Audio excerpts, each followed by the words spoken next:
नमस्ते दोस्तों। आज की इस क्लास में हम पीटी का जो अपडेटेड पार्ट 2 आया उसको कंप्लीट करेंगे। इससे पहले मैंने अपडेटेड पार्ट 1 भी करवा रखा है और पीटी की जो सब्जेक्ट वाइज सारी भी पीटी है ना, करंट अफेयर्स वाली सारी करवा रखी है। अगर आपको वो देखनी है तो डिस्क्रिप्शन में मैं उसके प्लेलिस्ट की लिंक दे दूंगा, आप जा करके उसको देख लेना, ठीक है। बाकी सीसेट की कॉम्प्रिहेंशन कोर्स को अगर आपको परचेस करना है तो लिंक कमेंट सेक्शन में दे रखी है, वहाँ जा करके आप ज्वाइन कर लेना। तो बिना किसी देरी के वीडियो को स्टार्ट करते हैं। टेलीग्राम चैनल की लिंक दे रखी है, उसको भी ज्वाइन कर लेना, क्योंकि ये जो पीडीएफ है ना मैं वहीं पे शेयर करूंगा, ठीक है। अच्छे से पढ़ना। ये अपडेटेड जो पार्ट 1 और पार्ट 2 आता है, लेटेस्ट करंट अफेयर्स होता है जहां से सवाल बनने के चांसेस रहते हैं, ठीक है। पहली न्यूज पॉलिटी से है। यूसीसी के ऊपर आई थी न्यूज कि भाई गुजरात उत्तराखंड के बाद में यूसीसी को लागू करने वाला दूसरा राज्य बन गया। अब यूसीसी किसमें है? आर्टिकल 44 में, ठीक है।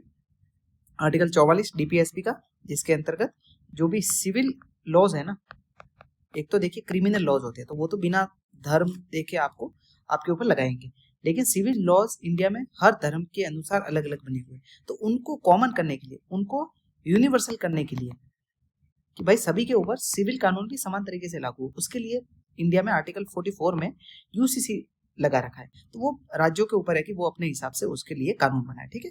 तो उत्तराखंड के बाद गुजरात ने भी अभी यूसीसी को लागू कर दिया। और भारत में कोई भी राष्ट्रव्यापी मतलब सेंट्रल लेवल पर सभी राज्यों के लिए कोई यूसीसी लागू नहीं है, ठीक है ना। राज्य अपने अलग अलग स्तर पर, अपने स्तर पर उसको लागू करते हैं, ठीक है। जैसे हिंदू, बौद्ध, जैन, सिख, इन सभी के लिए हिंदू विवाह अधिनियम 1955 है, हिंदू उत्तराधिकार अधिनियम 1956 है, ठीक है ना। ये सिविल कानून है। ईसाई विवाह अधिनियम 1872, ठीक है। विशेष विवाह एक्ट 1954, जिसमें धर्म की परवाह किए बिना सिविल कानूनों के तहत शादी करने की अनुमति इसके तहत मिलती है, ठीक है।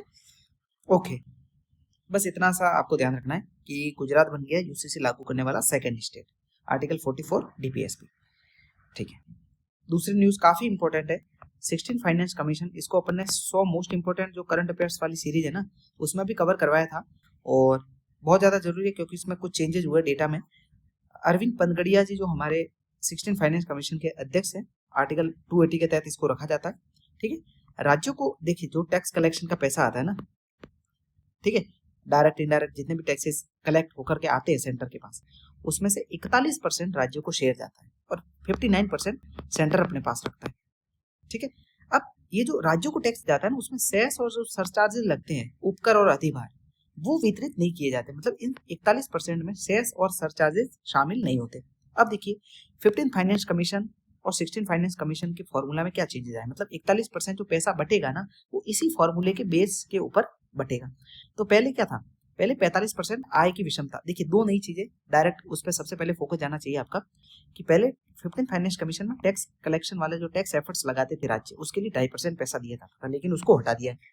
दूसरा, जीडीपी में योगदान जो कि पहले 0% था, उसको 10% कर दिया। मतलब टैक्स कलेक्शन की जगह जीडीपी वाले योगदान को शामिल कर दिया। आय की विषमता पहले 45% थी, अब 42.5% है। जनसंख्या का वेटेज 15% था, अब 17.5% है। मतलब इसमें बढ़ा है, इसमें घटा है। अब देखिए घटा 3 में है और बढ़ा किसमें? 1 में। सिर्फ जनसंख्या वाले में सिर्फ बढ़ा है। क्षेत्रफल 15% था, उसको 10% कर दिया। जनसंख्या की प्रतिशत 12.5% था, 10% कर दिया। जो वन पारिस्थितिकी वाला था उसमें 10% था, तो अभी भी 10% है। अब इसमें 2-3 टाइप से क्वेश्चन बन सकते हैं। एक तो डेटा देके बता देगा कि इन चीजों में जो वेटेज है ना वो घटा है, तो आपको आइडिया होना चाहिए कि भाई एक में सिर्फ बढ़ा है, वो है जनसंख्या वाला मामला, और एक में समान रहा है क्षेत्रफल वाले में, बाकी सब में ही घटा है, ठीक है। तो ये चीजें याद रखनी। बस इतना ही था। यहाँ से सवाल बनेगा तो बनेगा, नहीं तो सारी एक एक चीज को पढ़ने की कोई जरूरत नहीं है, क्योंकि करंट को सिर्फ ध्यान में रखना है कि हाँ ये चीजें कुछ अपडेट हुई है, तो उससे आपका सवाल बन जाएगा एलिमिनेशन करके, ठीक है। देखिए शहरीकरण, शहर की विशेषता क्या होती है? 5,000 से अधिक जनसंख्या होनी चाहिए, 75% जनसंख्या गैर कृषि कार्यों में नियोजित होनी चाहिए, और 400 व्यक्ति प्रति वर्ग किलोमीटर में होने चाहिए, ठीक है ना। तो ये है एक शहर की जनसंख्या, प्लस एक प्रशासनिक केंद्र भी होना चाहिए। तो ये तो होगी चीजें जो कि आपको देखनी है कि भाई किस तरीके से शहर को डिफाइन किया जाता है, ठीक है। बस ओके। अब देखिए ट्रांसजेंडर व्यक्तियों के अधिकारों के संरक्षण के लिए एक एक्ट पारित हुआ है 2026 में। थोड़ा ध्यान से पढ़ना है। राष्ट्रपति ने फाइनल मंजूरी दे दी है इसको, ठीक है। अब देखिए परिभाषा में चेंज हुआ है कि ट्रांसजेंडर व्यक्ति उन लोगों को कहेंगे जो कि सामाजिक सांस्कृतिक इनकी पहचान है, जैसे कि नदी अलग अलग नाम से इनको जाना जाता है, ये जैविक भिन्नताएं हैं। पहली बात तो जबरन ट्रांसजेंडर पहचान अपनाने के लिए मजबूर नहीं किया जाना चाहिए, ठीक है, कि भाई उसको जबरदस्ती आप ये नहीं मनवाओगे कि आप ट्रांसजेंडर हो, ठीक है। दूसरा क्या है, स्व अनुभूत जो लैंगिक पहचान है ना, भाई खुद को ऐसा फील हुआ और मतलब मैंने अपने आप को घोषित कर दिया, तो वो शामिल नहीं किया जाएगा। यौन उन्मुखता कोई ट्रांसजेंडर व्यक्ति की पहचान नहीं है। दूसरा ये कि आपको डीएम द्वारा नामित एक मेडिकल बोर्ड की सिफारिश की जांच के बाद में जो भी प्रमाण पत्र जारी होगा उसी बेस पर आपको माना जाएगा, ठीक है। तो डीएम एक मेडिकल बोर्ड बनाएगा, वो जांच करेगा और आपकी जो रिपोर्ट आएगी उसी बेस पर आपको माना जाएगा, ठीक है। तीसरी चीज क्या है, इसमें ये मानना है कि किसी ट्रांसजेंडर व्यक्ति के लिए उसको मजबूर करना, अपहरण करना, उन्हें गंभीर चोट पहुंचाना एक दंडनीय अपराध है, और उनसे भीख मंगवाना, दास्ता या फिर बंधुआ मजदूरी करवाना भी एक दंडनीय अपराध है। ये नई चीजें ऐड हुई है 2026 के एक्ट में, ठीक है। ओके, इनसे रिलेटेड कुछ केस लॉज है, जैसे नालसा बनाम भारत संघ 2014, ठीक है ना, उसमें तीसरे जो थर्ड जेंडर है उनको मान्यता मिली। नवजोत सिंह जौहर केस बनाम भारत संघ 2 था, उसमें जो आईपीसी की धारा 3717 ना उसको निरस्त कर दिया था, है ना, कि भाई समलैंगिक जो संबंध है उनको अपराध माना गया था, उसको हटा दिया गया था।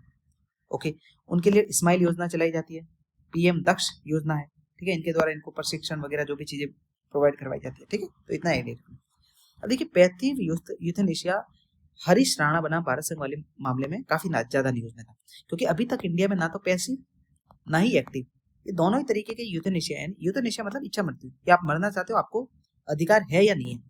तो इंडिया में एक्टिव यूथेनेशिया मतलब सक्रिय यूथेनेशिया तो अलाउ नहीं है। सक्रिय यूथेनेशिया किसे कहते हैं, जिसमें आपको जहर वगैरह दे दिया जाएगा बाहर से, ठीक है ना, आपकी दवाओं में शामिल कर दिया जाएगा, लेकिन एक्टिव तो नहीं है, अलाउ अभी तक नहीं है। पैसिव को अलाउ कर दिया हरीश राणा केस बनाम भारत संघ मामले में। अब पैसिव यूथेनेशिया क्या होता है कि मान लीजिए आपका इलाज चल रहा है और आप वेंटिलेशन पे हो, वेंटिलेशन हटा दिया, मतलब बाहर से कुछ चीजें अप्लाई नहीं की रही, जो आपका इलाज हो रहा है उसी को हटा दिया, ठीक है, तो इसको कहेंगे पैसिव यूथेनेशिया। अभी इसको अलाउ कर दिया इंडिया में। अब देखिए, उच्चतम न्यायालय ने 30 दिनों की विचार अवधि को भी समाप्त कर दिया, ठीक है। न्यायालय ने फैसला सुनाया कि चिकित्सीय सहायता प्राप्त पोषण या फिर जल योजन एक चिकित्सा उपचार है। यदि इसका कोई उपचारात्मक उद्देश्य न हो तो यह केवल अचेतन जीवित अवस्था की जांच को लंबा खिंचता विशेष रूप से हटाया जा सकता है। देखो, सिंपल बात समझिए कि भारत में पैसिव यूथेनेशिया अलाउ कर दिया है, ठीक है। पैसिव क्या होता है, पैसिव यूथेनेशिया का मतलब है कि सिंपली कोई बाहर से दवाई अप्लाई नहीं करनी है, जो भी जिस तरीके से उनका इलाज चलना उसको रोक देना है, खत्म, ठीक है। अब ज्ञान कौर, अरुणा रामचंद्र शानबाग, ठीक है, कॉमन कॉज, ये कुछ केस लॉज थे जो कि यूथेनेशिया से रिलेटेड, तो आपको याद रखना है, ठीक है। लिविंग विल की अवधारणा मान्यता दी है, जैसे कि मान लीजिए मैं कोमा में हूँ, तो मैं मेरी लिविंग विल को चुनूंगा, मतलब कि मेरे डिसीजन कौन लेगा उसको मैं डिसाइड करूंगा, तो वो हो गया लिविंग विल, ठीक है ना।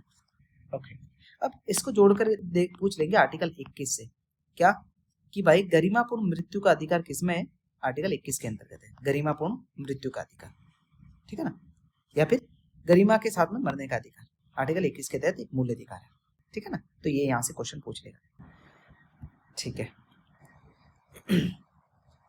ये फसाई वाला कुछ ज्यादा न्यूज में है नहीं, मतलब इतना ऐसा नहीं है कि भाई सवाल आएगा, ठीक है।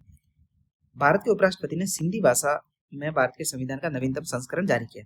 अब देखिए, सिंधी संविधान के 8वीं अनुसूची की जो 22 भाषाएं है ना उसमें शामिल है। 21वें संविधान संशोधन 1967 से ऐड किया गया था, ठीक है। 131वां संविधान संशोधन विधेयक कौन सा था, कि जो 2/3 बहुमत था उसको लागू करवाना था, किसके लिए, परिसीमन के लिए, तो वो लागू नहीं हो पाया, ठीक है ना, ये नहीं पास हो पाया। ओके, मनोनीत सदस्य ज्यादा, देखिए मैं वो ही न्यूज करवाऊंगा जो कि सबसे ज्यादा इंपॉर्टेंट, ठीक है ना, जहां से सवाल बनने के चांसेस है, क्योंकि करंट अफेयर्स इतना इंपॉर्टेंट है जहां से सिर्फ एक लाइन बन जाएगी स्टेटमेंट, ठीक है ना, पूरा का पूरा सवाल पॉलिटी में नहीं बनेगा, ठीक है।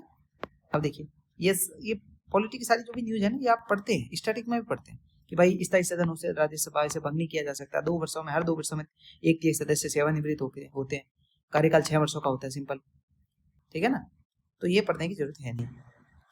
अब देखिए, संविधान का आर्टिकल 105 क्यों न्यूज में था। आर्टिकल 5 क्या कहता है कि संसद, उनके सदस्य और समितियों की शक्तियां विशेषाधिकारों उन्मुक्तियां जो भी मिलती है उनको परिभाषित करता है। देखिए, संसद में बोलने का अधिकार है आपको, और उसको किसी भी न्यायालय में इसके खिलाफ कोई भी कार्रवाई नहीं की जा सकती। जो भी आप सदन में बातचीत कर रहे हो ना, उसके खिलाफ न्यायालय में कुछ भी नहीं किया जा सकता, ठीक है ना, उस पर कोई भी कार्रवाई नहीं की जा सकती। ये आपका विशेष अधिकार है आर्टिकल 105 के तहत, ठीक है। ओके,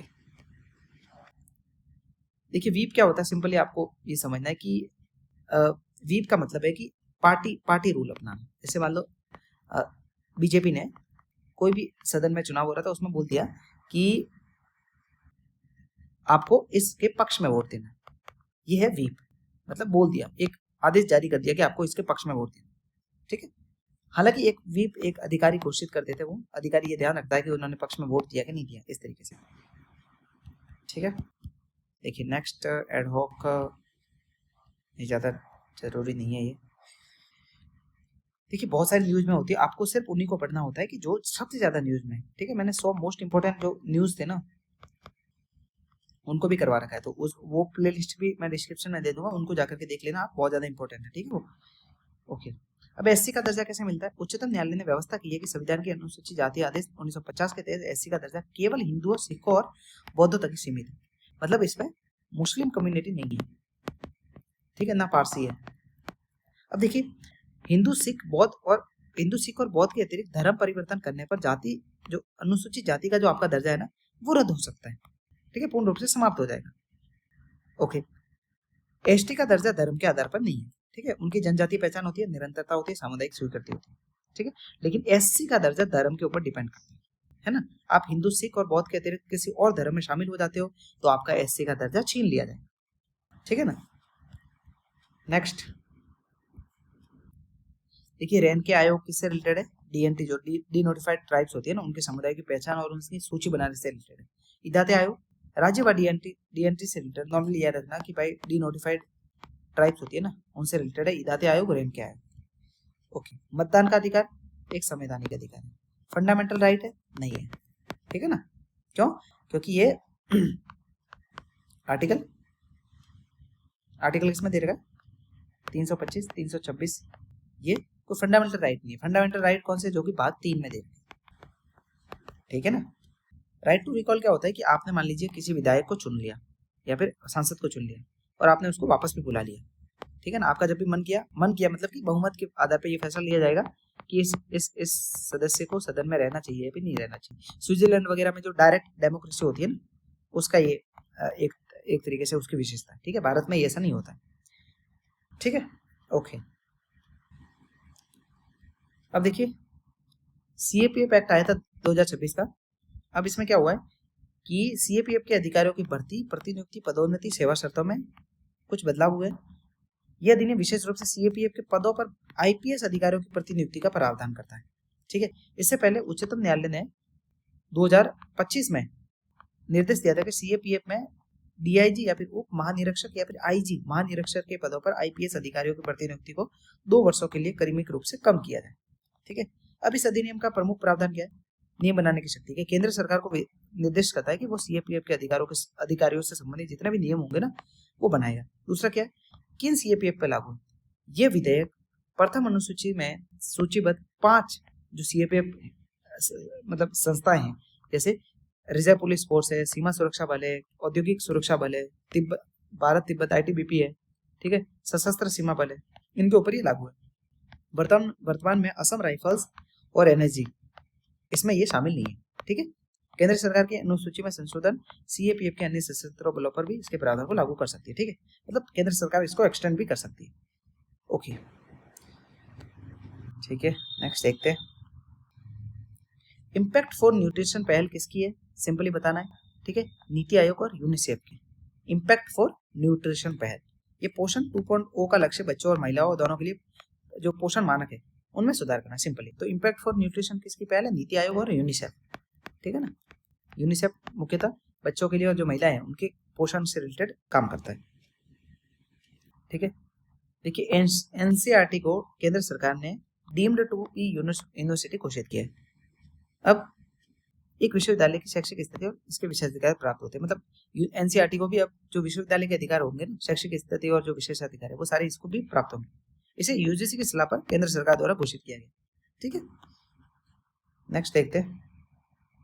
सुजल गांव आईडी किससे रिलेटेड है? तो सुजल गांव आईडी केंद्रीय जल शक्ति मंत्री ने ये शुभारंभ किया और एक राष्ट्रीय डिजिटल आर्किटेक्चर के रूप में इसको रखा जाएगा और इसमें ग्रामीण क्षेत्रों में ग्रामीण पाइप द्वारा जल आपूर्ति योजनाओं की मैपिंग और निगरानी इससे की जाएगी। सुजल जल आईडी केंद्रीय जल शक्ति मंत्रालय और जो गांवों में जो पाइप जल आपूर्ति होती है उसकी पूरी मैपिंग की जाएगी, उसकी निगरानी की जाएगी। ठीक है ना, इस तरीके से इसको डिजिटली संरक्षित रखा जाएगा। ठीक है, पॉलिटी की न्यूज सारी समाप्त हो चुकी है दोस्तों। अब अपन बढ़ते हैं आईआर की तरफ। देखिए छोटी छोटी न्यूज थी, इंपॉर्टेंट है क्योंकि हर एक सब्जेक्ट से आपको 5 से 6 न्यूज याद होनी चाहिए इन द सेंस कि आपको पता होना चाहिए कि इसमें क्या क्या चेंजेस हुए, क्योंकि 6 न्यूज में होंगी ना तो 6 सब्जेक्ट के 36 से 40 टॉपिक आपके करंट अफेयर्स के तैयार हो जाएंगे, जो कि मोर देन सफिशिएंट है। ठीक है ना, okay. League of Arab states ये क्या है? दिल्ली घोषणा पत्र पर भारत और league of Arab states Arab league के बीच में हस्ताक्षर हुए। अरब देशों का एक अंतर सरकारी संगठन है। 1944 में अलेक्जेंड्रिया प्रोटोकॉल के द्वारा इसको स्थापित किया गया था। ठीक है, अब इसमें पूछ लेगा कि भाई जो अरब लीग है उसमें सिर्फ केवल अरब के देश शामिल है? नहीं, जो नॉर्दर्न अफ्रीका है उसके भी देश शामिल है। ठीक है, तो सोमालिया भी शामिल है। तो ऐसा पूछ लेगा कि भाई सिर्फ केवल यही देश है जो कि यूरोप के है, या फिर जो यूरोप का एक भी देश शामिल नहीं है, तो सही हो जाएगा यूरोप का एक भी देश शामिल नहीं है। सिर्फ अरब के देश शामिल है तो ये भी गलत हो जाएगा। ठीक है ना, कि भाई अफ्रीका के भी कुछ कंट्रीज है। इसका जो मुख्यालय है वो काहिरा मिस्र में। भारत गल्फ जो काउंसिल है उसके बीच में एफटीए साइन हुआ है ना। भारत और खाड़ी सहयोग जो परिषद है जीसीसी, उसके बीच में एक एफटीए साइन हुआ। देखिए जीसीसी में 6 देशों की एक राजनीतिक और आर्थिक संगठन है, जिसको 25 मई 1981 के तहत बनाया गया था। ठीक है, अब इसमें कौन कौन से देश है? सऊदी अरब, यूएई, कतर, कुवैत, ओमान और बहरीन। ठीक है, यूएई, ओमान, ठीक है, ओमान, कतर, कुवैत और सऊदी। ठीक है ना, कितने हुए? Oman, UAE, Qatar, Bahrain, Kuwait और सऊदी। ठीक है, 6 देश। मुख्यालय रियाद में, सऊदी अरेबिया में। सदस्य देशों के बीच में एकता बढ़ाने का काम करता है, समन्वय, एकीकरण, ये सारी चीजें। सुप्रीम काउंसिल, ठीक है, तो नॉर्मली याद रखना 1981 में इसकी स्थापना हुई थी। 6 देश है अभी शामिल। ठीक है, एफटी साइन हुआ है। किंगडम ऑफ सऊदी अरेबिया की रियाद शहर में इसकी मुख्यालय। देखिए हिंद महासागर सम्मेलन, इंडियन ओशन जो कॉन्फ्रेंस है उनसे रिलेटेड कुछ न्यूज थी। शुरुआत 2016 में हुई थी। इंडिया फाउंडेशन द्वारा क्षेत्रीय थिंक टैंकों की और संस्थानों के बीच में सहयोग के लिए इसको स्थापित किया गया था। ठीक है, अब ये जो इंडियन ओशन के तटीय जितने भी देश है ना वो सब शामिल है इसमें। ठीक है, नेपाल और भूटान नहीं है। क्षेत्र में सभी के लिए जो सुरक्षा और जो विकास है, सागर पहल, वो भी इसी के अंतर्गत शामिल किया गया। ठीक है, ओके। आईयूएस सागर पहल किससे रिलेटेड? भारतीय नौसेना ने इसके दूसरे संस्करण को आयोजित किया। अब इसमें देखिए मित्र देशों के साथ में नौसैनिक कर्मियों की और जो जहाज पे प्रशिक्षण वगैरह है, इनसे रिलेटेड सारी चीजें की जाती है। ग्लोब नेटवर्क क्या है? ये anti corruption law enforcement authority, मतलब नॉर्मली याद रखना ग्लोब किससे रिलेटेड है? करप्शन से। ठीक है, करप्शन को कम करने के लिए। पैक्स सिलिका पहल, भारत ने पैक्स सिलिका पहल घोषणा पत्र पर हस्ताक्षर करने की बाद इसकी सदस्य ग्रहण की। अब ये है क्या? ये यूएसए ईआई अवसर साझेदारी एक द्विपक्षीय संयुक्त वक्तव्य है जिसमें भारत ने भी शामिल की है, मतलब भागीदारी इसमें की है भारत ने। ईआई से रिलेटेड है नॉर्मली। पैक्स सिलिका किससे रिलेटेड है? AI, silica AI. ठीक है, ओके। अब ताइवान ने इस पे हस्ताक्षर नहीं करा, थोड़ा नॉर्मली याद रखना। फोर्स पहल किससे रिलेटेड है? फोर्स पहल किससे रिलेटेड है? Forum on resources geo strategic engagement, USA द्वारा स्टार्ट किया गया। ठीक है, और वॉशिंगटन डीसी में इसका मुख्यालय। नॉर्मली खनिज सुरक्षा से रिलेटेड है, खनिज सुरक्षा के ऊपर साझेदारी करनी देशों के बीच में। ठीक है, फोर्स पहल। ओके, ठीक है। ब्राजील के राष्ट्रपति की भारत यात्रा हुई है, तो आपको याद रखना है कि भाई ब्राजीलिया इसकी राजधानी है। ठीक है, इसके किन किन देशों के साथ सीमा साझा होती है French, Suriname, Guyana, Venezuela, Colombia, Ecuador के साथ में नहीं होती। ठीक है, इसमें याद रखना है कि भाई इक्वाडोर के साथ में कोई भी सीमा साझा नहीं होता। ठीक है, पेरू के साथ बोलिविया, पराग्वे, उरुग्वे, अर्जेंटीना के साथ में होती है। ठीक है, चिली के साथ में नहीं होती। तो इस बात को दोनों को ध्यान रखना है कि भाई चिली और इक्वाडोर के साथ में कोई भी सीमा साझा नहीं होती। दोनों देशों के बीच में भारत मार्कोसुर अधिमान्य जो पीटीए साइन हो रखा है। ठीक है, तो एक व्यापार समझौता भी है मार्कोसुर, तो इसको ध्यान रखना है। देखिए प्लेसेस इन न्यूज, हॉर्मुज जल संधि आपको पता है बहुत ज्यादा न्यूज में थी। ये ईरान और ओमान को अलग करती है। पहली बात तो फारस की खाड़ी और ये कहें कि ओमान की खाड़ी या फिर हिंद अरब सागर है, अरब सागर और फारस की खाड़ी उनको जोड़ती है। ठीक है, सिंपल। ईरान के कुछ शहरों के नाम याद रखने आपको, या फिर ऊर्जा केंद्र जिसके खार्ग है, खुजेस्तान है, बुशार है, साउथ पार्स है। तो ये किससे रिलेटेड शहर है? तेहरान है। ठीक है, इस्फान है, बंदर अब्बास बंदर का जो है, केशम है। ठीक है, तो इन शहरों के नाम याद रखना है, मिलान करने के लिए पूछ लेंगे कि शहर किस देश से रिलेटेड। फुजेरा पतन यूएई का है। ठीक है, ईरान के कुछ परमाणु स्थल है, फोर्डो, बुशर, तेहरान, इस्फान, अराक। ठीक है, तो हल्का सा आइडिया रखना, बस ऐसा नाम याद भी रहेगा ना थोड़ा सा कि भाई ऐसे ऐसे कुछ शहर है ईरान से, तो आप उसको एलिमिनेट कर लोगे। ईरान के पत्तन जैसे बंदर अब्बास है, हमादान है, तबरीज है, पारचिन है। ओके, देखिए लाल सागर, स्वेज जो नहर है वो भूमध्य सागर और लाल सागर को जोड़ती है। और इधर जो बाबल मंदिर जो जल संधि है वो अदन की खाड़ी और लाल सागर को जोड़ती है। अदन की खाड़ी का हो चाहे अरब सागर का हो। ठीक है ना।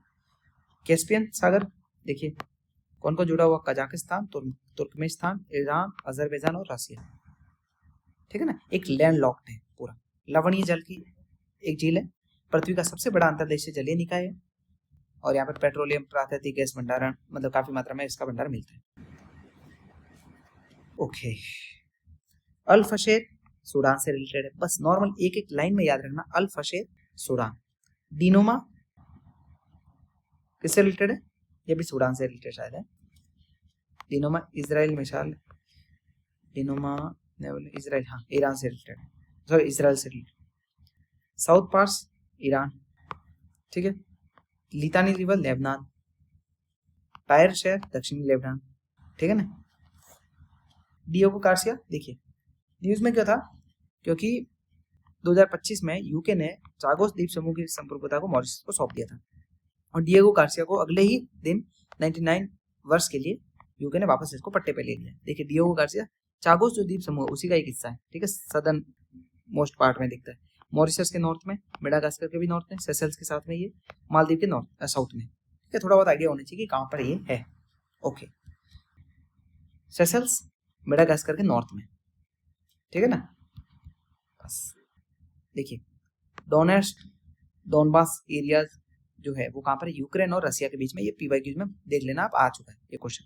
ज़पोरिजिया ये भी पूछ रखा है। ठीक है, खिरकीव है, कीव है, ये सूडान से रिलेटेड शहर है। ठीक है, ओके। देखिए तुर्की काला सागर भूमध्य सागर से घिरा हुआ है। फिर ये जो भी सीमा साझा करते हैं ये ज्यादा जरूरी नहीं है। ईरान किस देश के साथ सीमा साझा करता है उनको देख लेना एक बार। ठीक है, इराक दे रखा है, ठीक है, लेबनान दे रखा है, मेडागास्कर दे रखा है, मलावी है, ज्यादा जरूरी नहीं है ये, इसलिए मतलब हर एक देश पे आपको नहीं पता करना है कि भाई किसको कौन सा देश शामिल है, भाई कौन सी देश सीमा साझा करता है, तो इतना कितना याद रखोगे। ठीक है ना आप। ठीक है, देखिए न्यू स्टार्ट ट्रीटी क्या है? ये सिंपली शस्त्रागारों पर जो परमाणु शस्त्रागार होते हैं, ठीक है, उस पर अंतिम कानूनी नियंत्रण इस पर समाप्त, मतलब सिंपली आपको याद रखना न्यू स्टार्ट ट्रीटी परमाणु हथियारों से रिलेटेड है।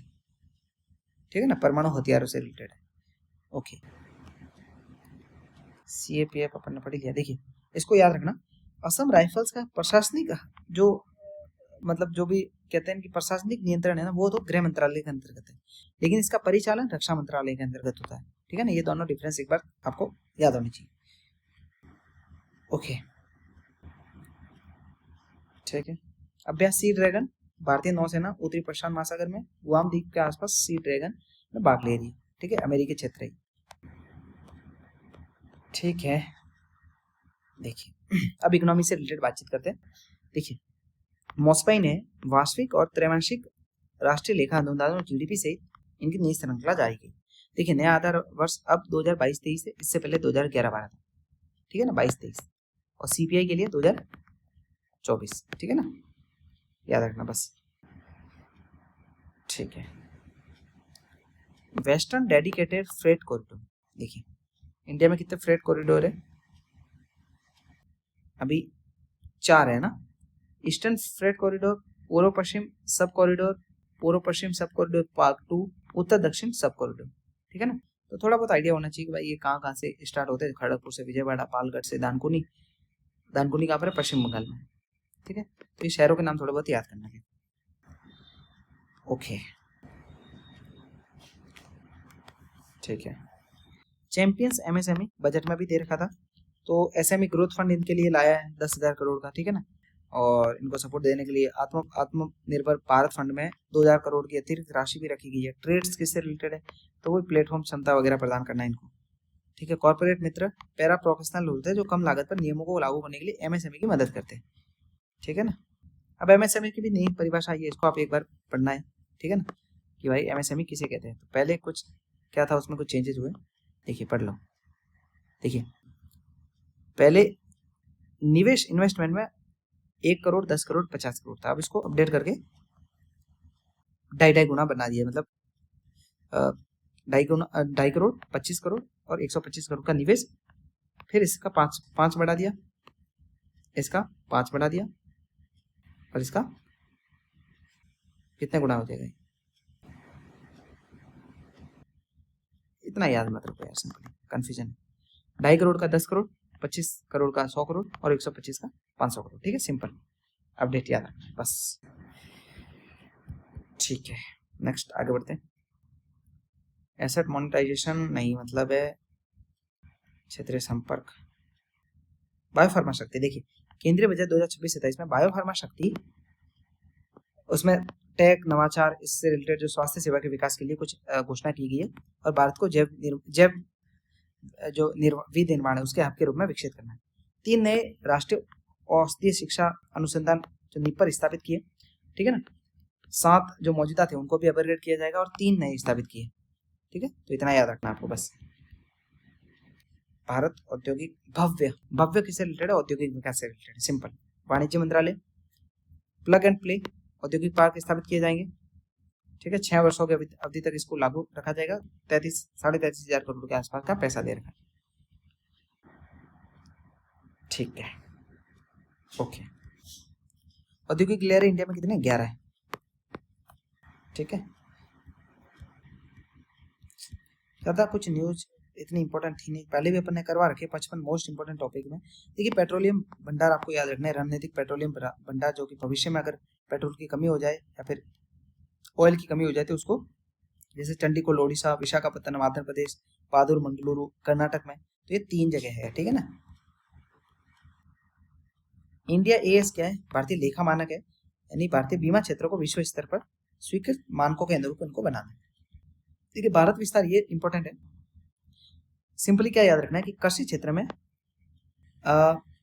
मतलब आपको टेक को बढ़ावा देना, टेक्नोलॉजी, ठीक है। टेक्नोलॉजी, एआई, इसको बढ़ावा देना है भारत विस्तार पहल के तहत। इसको केंद्रीय बजट 2026-27 में इसको बताया गया। भारत टैक्सी क्या है?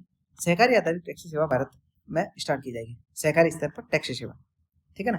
कैब व्यवस्था के विपरीत यहाँ ड्राइवर ही वास्तविक मालिक होता है, इसके किसी भी बड़े कॉर्पोरेशन या फिर बाहरी निवेशकों का नियंत्रण नहीं होगा। मतलब जिसकी गाड़ी होगी वो ड्राइवर भी होगा, ठीक है ना। ये है Bharat taxi. Okay, external commercial जो बोरोइंग है ना, बाहर से जो उधार लेते हैं उसकी कुछ संख्या को मतलब उसकी बढ़ा दिया गया है नॉर्मली, इतना याद रखना है, ठीक है। अब देखिए 1 मिनट, मैं वाटर पी लेता हूँ।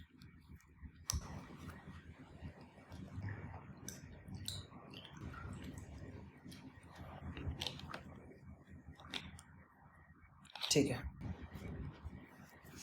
पीएम आवास योजना ग्रामीण के 10 वर्ष पूरे हो गए। 2016 में स्थापना हुई थी इसकी, ठीक है ना। सभी के लिए आवास इसकी एक योजना है, पक्का घर बनाना है, ठीक है। ओके, मैदानी क्षेत्रों में 1.2 लाख दिया जाएगा, पहाड़ी क्षेत्रों में 1.3 लाख, नॉर्मल स्टेट्स और केंद्र और स्टेट में 60 40 का रेशो है। पूर्वोत्तर और फिर पहाड़ी क्षेत्र जो हिमालय क्षेत्र है उसमें 90-10 के रेशो में क्या होगा कि केंद्र सरकार सपोर्ट करेगी। ओके, एनबीएफसी को 4 स्तरों में बांटा गया, ठीक है। नया फ्रेमवर्क आया। ये अपर लेयर अब 1 लाख करोड़ या फिर उससे अधिक की कुल परिसंपत्ति रखने वाली एनबीएफसी को सीधे अपर लेयर में रखा गया। 1 लाख करोड़ की परिसंपत्ति होनी चाहिए आपको। 5 वर्ष से समीक्षा की जाएगी। अब जो सरकारी एनबीएफसी है ना, इनको भी इनके अंतर्गत ही शामिल किया गया और किसी भी टाइप की कोई भी छूट प्राप्त नहीं होगी, ठीक है ना। ई नाम को 10 वर्ष हो गए। ई नाम किससे रिलेटेड, जो कृषि जो उत्पाद होते हैं उनको ऑनलाइन बेचना, ठीक है ना, इस प्लेटफॉर्म के माध्यम से, ठीक है। तो इकोनॉमी के भी चीजें डिस्कस हो गई। ओके, अब क्या करते हैं, अब अपन पर्यावरण की तरफ बढ़ते हैं। देखिए मार्च 2026 में ब्राजील के कैंपो ग्रांडे में आयोजित वन्य जीवों की प्रवासी प्रजातियों के संरक्षण पर अभी समय सीएमएस के 15वें COP15 की शुरुआत करी, ठीक है। अब इसका उद्देश्य क्या, देशों को जैव विविधता संरक्षण की प्रतिबद्धता को पूरा करवाना। कुनमिंग मॉन्ट्रियल जो प्रोटोकॉल थे, जैव विविधता प्रोटोकॉल, उसकी प्रजातियों की पुनर्बहाली कराना, विलुप्त होने से उनको रोकना है, ठीक है। इसको कब अपनाया गया था, 1979 में बॉन, जर्मनी में बॉन कन्वेंशन भी कहते हैं, किससे रिलेटेड है, जो क्या कहते हैं प्रवासी प्रजातियां है उनके संरक्षण के लिए, ठीक है ना। यूएनईपी के अंतर्गत एक अंतर्राष्ट्रीय संधि है, ठीक है। नदी बेसिन परियोजना ज्यादा जरूरी नहीं है। अपशिष्ट प्रबंधन से रिलेटेड उनको रेगुलेट करने के लिए, मैनेजमेंट के लिए कुछ नए रूल्स रेगुलेशन आए, आपको ज्यादा याद रखने की जरूरत नहीं है। कुछ भी पूछेंगे नॉर्मल पॉजिटिव स्टेटमेंट को सही मानो और नेगेटिव स्टेटमेंट आते ही उनको गलत मानना, ठीक है। एनवायरमेंट की अच्छी न्यूज मैंने करवा रखी है, उसमें जो मोस्ट इंपोर्टेंट जो करंट अफेयर सीरीज है उसमें भवसागर किससे रिलेटेड है, कोची स्थित रेफरल केंद्र भवसागर और अगरकर अनुसंधान केंद्र को गहरे समुद्री जीवों के राष्ट्रीय भंडार को अधिसूचित करने का मतलब ये केंद्र सरकार का फैसला है, ठीक है। नॉर्मली किससे रिलेटेड है, गहरे समुद्र में पाए जाने वाले जीवों के से रिलेटेड है, ठीक है ना। गहरे समुद्र का मतलब क्या है, 200 मीटर से अधिक गहरे। एमसी मेहता केस किससे रिलेटेड है, पर्यावरण प्रदूषण से रिलेटेड, ठीक है। अब उसको मतलब आपका स्वच्छ पर्यावरण आपका एक जीवन का अधिकार है, उसको फंडामेंटल राइट के अंतर्गत शामिल किया गया था, ठीक है। ओके, प्रोजेक्ट हिम सरोवर किससे रिलेटेड है, लद्दाख में वर्ष पर जल सुरक्षा को सुनिश्चित करने के लिए केंद्र सरकार ने प्रोजेक्ट हिम सरोवर स्टार्ट किया। बस एक लाइन में याद रखना इन सारी चीजें।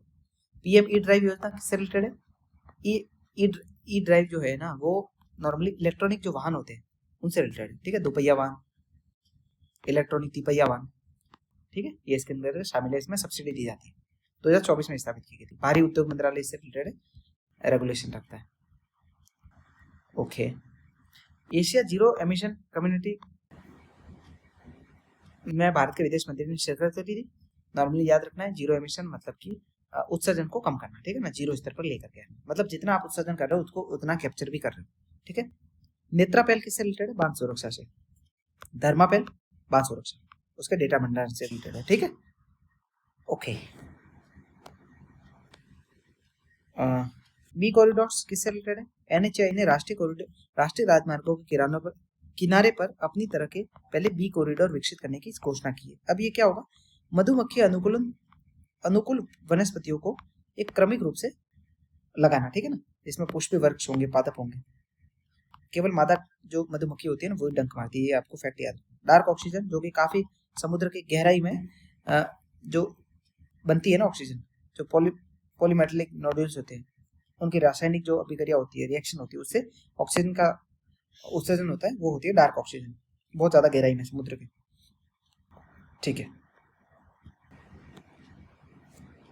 अब देखिए नलगोंडा टेक्निक किससे रिलेटेड है, नलगोंडा टेक्निक, तो केंद्र सरकार ने जल से फ्लोराइड निकालने की तकनीकों में नलगोंडा जो टेक्निक है ना उसको भी शामिल किया गया, ठीक है। नलगोंडा टेक्निक जल से फ्लोराइड निकालने के लिए, ठीक है। रिवर रैचिंग नमामि गंगे के तहत इसको आरंभ किया गया था, और एक संधारणीय जलीय कृषि पद्धति है रिवर रैचिंग, ठीक है। भारत विश्व का दूसरा सबसे बड़ा मत्स्य उत्पादक, और जो वैश्विक मत्स्य उत्पादन है उसमें 8% की हिस्सेदारी है, ठीक है। ओके, भारत सरकार ने लक्षद्वीप के कवरती द्वीप में अपनी तरह का पहला एकीकृत महासागरीय तापीय ऊर्जा रूपांतरण OTEC, इसमें क्या होता है कि जो महासागर होता है उसमें टेम्परेचर में जो तापांतर होता है ना, उससे बिजली बनाई जाती है, और ये कम से कम 20 डिग्री सेल्सियस के आसपास का ये अंतर होना चाहिए, ठीक है ना। E20 अप्रैल 2026 में देश E20 पेट्रोल और ईंधन बेचना अनिवार्य कर देगा 1 अप्रैल 2026 से, ठीक है। और 80-20 का मिश्रण होगा पेट्रोल और इथेनॉल का। और राष्ट्रीय जैव ईंधन नीति है जो 2018, उसमें 2022 में संशोधन हुआ था कि 20% इथेनॉल मिश्रण को अब 2030 की जगह 2025-26 में इसको प्राप्त करना है, ठीक है ना। रेड ऑयल माइनिंग, जो कोयला होता है मेघालय के साइड में, वहां पर रेड ऑयल मतलब चूहा जिस तरीके से बिल में रहता है ऐसे छोटे छोटे बिल बना करके, मतलब इतने भी छोटे नहीं होते, उसमें फिर बच्चे अंदर जाते और कोयला को लेकर के आते, उसको बैन कर दिया था, ठीक है। ओके ठीक है, नेक्स्ट आगे बढ़ते हैं। ये वेट बल्ब 2025 में पूछा, ठीक है, मतलब हाई टेम्परेचर, हाई ह्यूमिडिटी भी हाई और टेम्परेचर भी है, ठीक है, उसको कहेंगे वेट बल्ब, मतलब पसीना सूख नहीं पाता है नॉर्मली, ये याद रखना आप, ठीक है दोस्तों। ये वन लाइनर है, ज्यादा समझाने वाले नहीं, तो एक बार आप गो थ्रू कर लेना, ठीक है। अब देखिए कुछ अपडेट्स आई है, एनडीसी है ना, उनको अपडेट किया गया। पहले क्या था कि जीडीपी के सापेक्ष जो उत्सर्जन है, इमिशन, उसकी तीव्रता को कम करना है 2005 के स्तर से, तो 2030 के लिए तो 45% था, उसको बढ़ा करके 47% कर दिया है। कुल जो विद्युत जो स्थापित क्षमता है उसमें नॉन फॉसिल फ्यूल्स की हिस्सेदारी, गैर जीवाश्म ईंधन की हिस्सेदारी कितनी होगी, पहले 50% थी, अब 60% कर दी है। जो अतिरिक्त जो कार्बन कैप्चर है, कार्बन सिंक बनाना है, पहले 2.5 से 3 अरब टन के बराबर था, इसको बढ़ा करके 3.5 से 4 अरब टन CO2 को मतलब बनाया गया कि भाई इतना कार्बन कैप्चर करेंगे अपन, ठीक है। ओके ठीक है,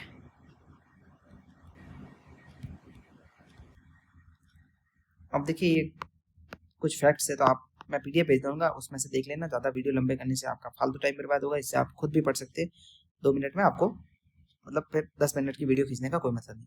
उर्मिया लेक ईरान की, ठीक है ठीक है, ओके, ये फैक्ट है प्रॉपर। अब लेटेस्ट टाइगर रिजर्व देखिए, माधव टाइगर रिजर्व है ना, उसको 58 टाइगर रिजर्व घोषित कर दिया, ठीक है, ये याद रखना। पेंगोलिन देखिए, ये काफी न्यूज में रहते हैं, शल्क होते हैं इसके शरीर पर। जो इंडियन पेंगोलिन है वो तो किस में है, संकटापन में, सॉरी नॉर्मल इंडेंजर्ड है। जो चाइनीज है वो है क्रिटिकली इंडेंजर्ड है, ठीक है ना, ठीक है। ये स्पीसीज इन न्यूज तो आप खुद से भी देख लेना, ज़्यादा मतलब अगर पूछेंगे तो एक दो स्पीसीज पूछेंगे, काफ़ी वियर्ड होंगे, अगर आप पढ़ के जाएंगे तो भी ज़्यादा आइडिया नहीं होगा, ठीक है ना। साइंस टेक, ठीक है। लीगो इंडिया पहल किससे रिलेटेड है, सिंपली गुरुत्व तरंग खगोल विज्ञान से रिलेटेड है ना। इसका उद्देश्य कि विश्व स्तर पर जो वितरित डिटेक्टर नेटवर्क के माध्यम से संपूर्ण आकाश में गुरुत्वीय तरंग स्रोतों की पहचान करना, उनकी सटीकता और उसके स्थानीयकरण से रिलेटेड उसमें जो भी चीजें हैं उसमें सुधार करना है। एआई इम्पैक्ट समिट हुई थी, कहाँ पर हुई, नई दिल्ली भारत में, ठीक है। ग्लोबल साउथ में होने वाला ये पहला एआई शिखर सम्मेलन है ना। और इस मिशन के प्रभाव लक्ष्यों पर वैश्विक सहयोग को बढ़ावा देने हेतु इंडिया एआई मिशन के अंतर्गत इसको आयोजित किया गया था, ठीक है ना। ओके, भारत विस्तार अपन ने पढ़ लिया। जो टेक्नोलॉजी है कृषि में, उसको कृषि में टेक्नोलॉजी को शामिल करना, ठीक है। V2X संचार किससे रिलेटेड है, व्हीकल टू एवरीथिंग, मतलब व्हीकल में ऐसे सेंसर्स लगाना जिसके आसपास की सारी चीजें आपको मतलब पता चल जाए, ठीक है ना। संचार प्रणाली वाहन गाड़ी अपने आसपास के अन्य साधनों और संरचनाओं, पैदल चलने वाले और नेटवर्क के साथ रियल टाइम जानकारी देगी, और उसकी गति, आदान प्रदान, शॉर्ट रेंज, सारी चीजें, मतलब एक तरीके से गाड़ी के आसपास पूरा एआई सिस्टम है, ठीक है ना, कि आसपास से कौन जा रहा है, सारी चीजें आपको पता होगी। Okay,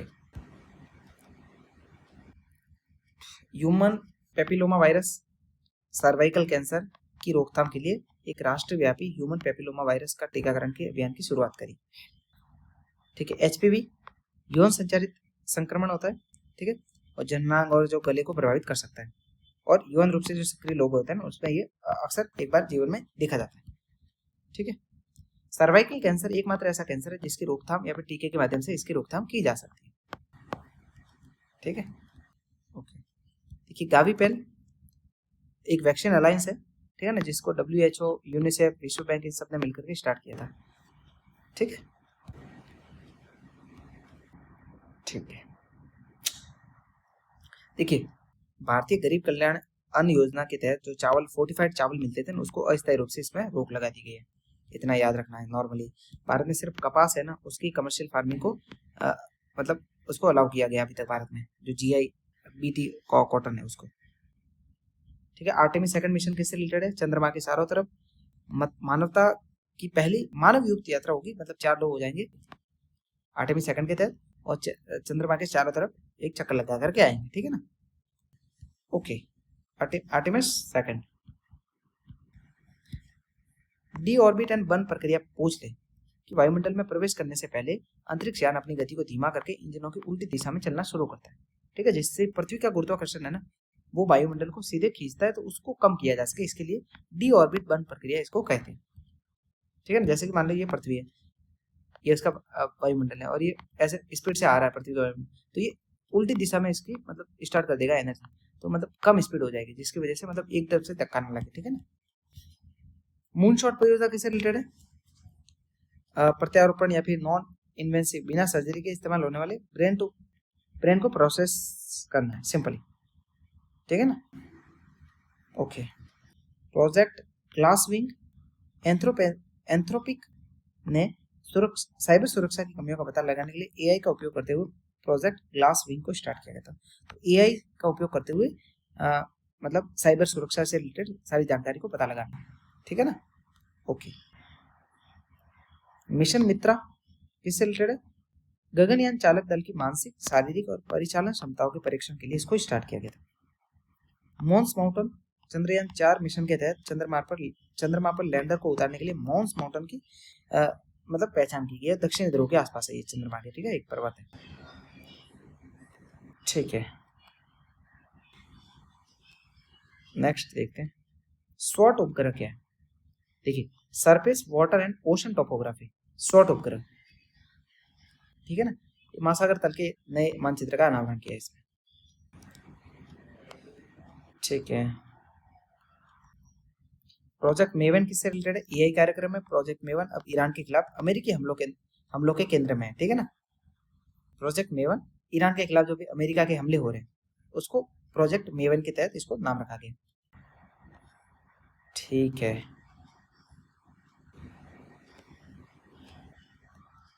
okay. आकाश मिसाइल प्रणाली वगैरह ज्यादा न्यूज में है नहीं ज्यादा। ठीक है, अब देखिए आर्ट एंड कल्चर से क्या क्या न्यूज में था। डायमंड ट्रायंगल, जो ओडिशा के जो डायमंड ओडिशा में सबसे पहले तो याद रखना है रत्नागिरी, उदयगिरी और ललितगिरी, ये जो बौद्ध स्थल है उनको बीच में मतलब कनेक्ट करने के लिए ट्रायंगल के रूप में इसको विकसित किया जाएगा। ठीक है, बस इतना याद। महाड़ सत्याग्रह 1927 में BR अम्बेडकर के नेतृत्व में महाराष्ट्र के महाड़ में आयोजित एक अहिंसक आंदोलन था। इसका मुख्य उद्देश्य यह था कि सार्वजनिक तालाब से दलितों को भी पानी पीने को अलाउ करना। ठीक है, सार्वजनिक स्थलों को यूज करने से रिलेटेड है। ठीक है, ओके। 1924 में अम्बेडकर ने बहिष्कृत हितकर्मी सभा को भी इस्टेब्लिश किया था। ठीक है, और सत्यशोधक समाज किससे रिलेटेड है? महाराष्ट्र ज्योतिराव फुले, आत्मसम्मान आंदोलन 1925, EV रामास्वामी नायकर पेरियार में। ठीक है ना, हरिजन सेवक संघ महात्मा गांधी। ओके, देखिए महात्मा ज्योतिराव फुले की 200वीं जयंती मनाई गई है। सामाजिक रूप से पिछड़े समुदायों के अधिकारों के संरक्षण के लिए काम करते रहे। ठीक है, सत्यशोधक समाज 1873 में इसको स्टैब्लिश किया गया। गुलामगिरी पुस्तक लिखी। ठीक है ना, भारत में जो जातिगत पिछड़ापन है और उसको मतलब अमेरिकी गुलामी से इसको कंपेयर करके बताया गया। हंटर कमीशन 1882 के समक्ष इसने निःशुल्क और अनिवार्य शिक्षा, प्राथमिक शिक्षा को मतलब लागू करने के लिए आग्रह किया था। ठीक है, सत्यशोधक विवाह, जो कि बिना किसी पंडित के मतलब सामूहिक विवाह को बढ़ावा देने के लिए उन्होंने स्टार्ट किया था। सावित्रीबाई फुले जी पुणे में खिलाड़ी जो लड़कियां थी, लड़कियों के पहले स्कूल की पहली महिला शिक्षिका थी। महिला सेवा मंडल बाल हत्या प्रतिबंध गृह की स्थापना करी थी। देखिए ज्ञान भारतम राष्ट्रीय पांडुलिपि सर्वेक्षण क्या है? संस्कृति मंत्रालय के अंतर्गत इसको स्टार्ट किया है, ठीक है, जिसमें जो भी पांडुलिपि जो हस्तलिखित जो भी लेखन है उसका मानचित्रण उसको संरक्षित रखा जाएगा, ठीक है, संस्कृति मंत्रालय।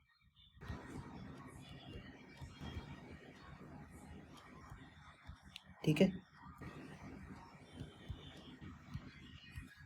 ओके। तो ये पीटी अपडेटेड पार्ट 2 था, इसको मैं पीडीएफ को भेज भी दूंगा, एक बार आप खुद से भी गो थ्रू कर लेना इसको, ठीक है ना, जिससे आपका रिवीजन भी हो जाएगा और अच्छे से जो भी चीजें मैंने पढ़ाई है वो भी याद हो जाएगी। ठीक है, आज के वीडियो में इतना ही, मिलते हैं अगले वीडियो में, तब तक के लिए धन्यवाद, जय हिंद।